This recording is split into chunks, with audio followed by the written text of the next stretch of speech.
अची पहुंचा हूँ कि मैं चुप था के बर्बाद ना हो जाए गुलशन का सुकून, मैं चुप था के बर्बाद ना हो जाए गुलशन का सुकून। नादान ये समझ बैठे कि मुझ में कुव्वते ललकार नहीं, कि चेहरा दिसंद चिताए तुझी तलाश हुंदी, चेहरा दिसंद चिताए तुझी तलाश हुंदी, कि तू न हुंदे महफिल में सही रियासा शिराजी साहब तो खुदा जो कसम महफिल गुदास हुंदी। तो गुजारिश है शाही काबिल एहतराम PS 75 पाकिस्तान पीपुल्स पार्टी जिला ठंडा जे नामज़द उम्मीदवार सैयद रियाज हुसैन शाह शिराजी साहब के उठी भी इस्तकबाल करें हमारे तालिबे सैयद रियाज हुसैन शाह शिराजी साहब। बिस्मिल्लाहिर्रहमानिर्रहीम। काबिल एहतराम असांजो ज़िले जो सदर पाकिस्तान पीपल्स पार्टी जो उम्मीदवार MNA जो 225 सादिक अली मेमन साहब, मुझे भाउ सैयद गुलाम हैदर शिराजी साहब, जहांगीर बालानी साहब, इम्तियाज़ कुरैशी साहब, हमीद सुमरो साहब, हिते जेके भी बिरादरी वेठा आहिनि, शोरा बिरादरी जे प्रोग्राम हीअ ऑर्गेनाइज़ कयो हिते रखियो वियो, हिन पिंडाल में आयल यूनियन काउंसिल जे अंगरी जा दोस्तो ॿिया राज्य वेठा आहिनि, जंहिंमें शोरा आहिनि, पालारी आहिनि, जाखरा आहिनि, ख़ासकेली आहिनि, मंगरार आहिनि, ॿियूं क़ौमूं आहिनि, सभिनी खे मुंहिंजी तरफ़ां अस्सलाम वालेकुम। जी भुटो पहिरियां त सभिनी खां माज़रत खां आहियूं, हथ ॿधी माफ़ी था वठूं, हिते थोरो जल्दी पेचर हो पर थोरो इलेक्शन जे करे इलाही लेट थी वियासीं, उन लाइ सभिनीनि खां दिलि सां माज़रत था कयूं। अर्ज़ु इहो आहे त इलेक्शन 8 फरवरी ते सादिक अली मेमन साहब MNA जो उम्मीदवार आहे, हिन तक तां MP जो आऊं उम्मीदवार आहियां,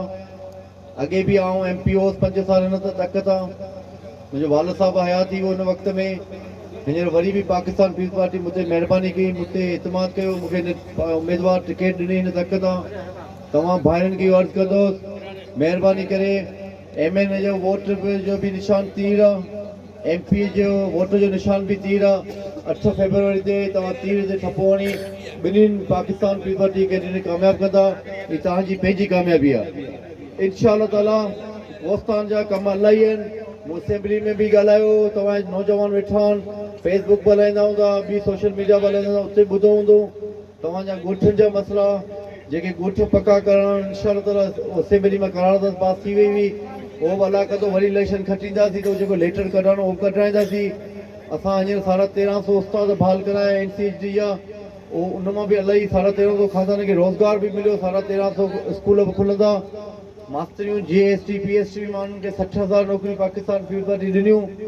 इंशाअल्लाह ताला। तव्हांजा पाणी जा मेन इशू आहिनि हिन इलाइक़े में, चौक जाबलू इलाइक़ो आहे, हिते पाणी जी तमामु घणी ज़रूरत आहे पीअण जे पाणी जी, त इंशाअल्लाह इलेक्शन खटींदासीं। पहिरीं प्रायोरिटी इहा हूंदी, पहिरीं जेके तरजीह इहा हूंदी त असीं माण्हुनि खे पाणी साफ़ पहुचायूं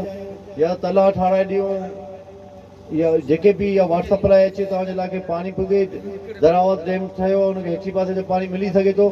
पर इंशाअल्लाह जेके बि तव्हांजा कम आहिनि मेन कम आहिनि तव्हांजा खातनि जा, छो हिन इलाइक़े में पाण वेठा था आहियूं, पंहिंजी ज़मीन जा खाता कंप्यूटर थिया ई न, वॾा माण्हू त अलाए कीअं छा करियो किथां कराइनि था, पर इंशाअल्लाह ताला अलाह पाक खे उमेद आहे हींअर जेके इलेक्शन खटींदासीं, सादिक साहिबु खटींदो, अलाह पाक खे मतिलबु पहिरीं असांजी इहा ई कोशिशि हूंदी त हिन इलाइक़े जे माण्हुनि जा जेके बि ग़रीब मिस्किन जा खाता आहिनि उहो कंप्यूटराइज़ करे उन ज़मीनुनि जा खाता माण्हुनि खे काग़ज़ ठाराए ॾियूं इंशाअल्लाह ताला। ॻोठ असेंबली में साईंदास ॻाल्हि कई, ॻोठ त असेंबली में करारदाद पाकिस्तान असेंबली में सदस्य ने पास कराई थी, जंहिंमें सभु ॻोठा पका असां लिखाए छॾिया नाला, छो असेंबली उहो सिंध असेंबली आहे जंहिंमें रेज़ोल्यूशन पास थियो, करारदाद पाकिस्तान ठहियो, उन जी करारदाद सिंध असेंबली में पेश थी हुई, त असां सिंध असेंबली मां पास कराए चुका आहियूं ॻोठ पका करण जा, हाणे सिर्फ़ु लेटर कढाइणो आहे। अलाह पाक कंदो इंशाअल्लाह हिन हाणे जी 8 फरवरी में खटींदासीं। असांजी चीफ मिनिस्टर बि इंशाअल्लाह पाकिस्तान पीपल्स पार्टी जो थींदो, ऐं प्राइम मिनिस्टर असांजो चेयरमैन बिलावल भुट्टो ज़रदारी साहिबु थींदो, त इंशाअल्लाह इहे तव्हांजा ॻोठ पकनि जा इहो बि लेटर कढाइण लाइ ॾींदासीं, जेके ॿिया बि तव्हांजा मसइला सभु हल करे ॾींदासीं। महिरबानी करे हरा वारा नियाणियूं, तव्हांजी नियाणियूं, असांजी नियाणियुनि भेणुनि खे सभु वठी, सभिनीनि खे वठी वधि में वधि वोट कास्ट कराइजो, जे सॼे पाकिस्तान में ख़बर पए त वह ठट्टो ज़िलो तारीख़ जी वॾे में वॾी लीड सां खटियो आहे पाकिस्तान जी वरी इंशाअल्लाह। तव्हां सां घुराए हिते इज़त ॾिनी, मान ॾिनी, साईंदास छोरो, हनीफ छोरो, सरदार छोरो, ॿिया बि जेके बि छोरा बिरादरी आहे ऐं ॿी कम्यूनिटी जेके असां हिते घुराए तव्हां इज़त ॾिनी, तव्हांजी वॾी महिरबानी। तव्हां अलाह पाक ख़ुशि रखे। पाकिस्तान ज़िंदाबाद। जीए भुट्टो।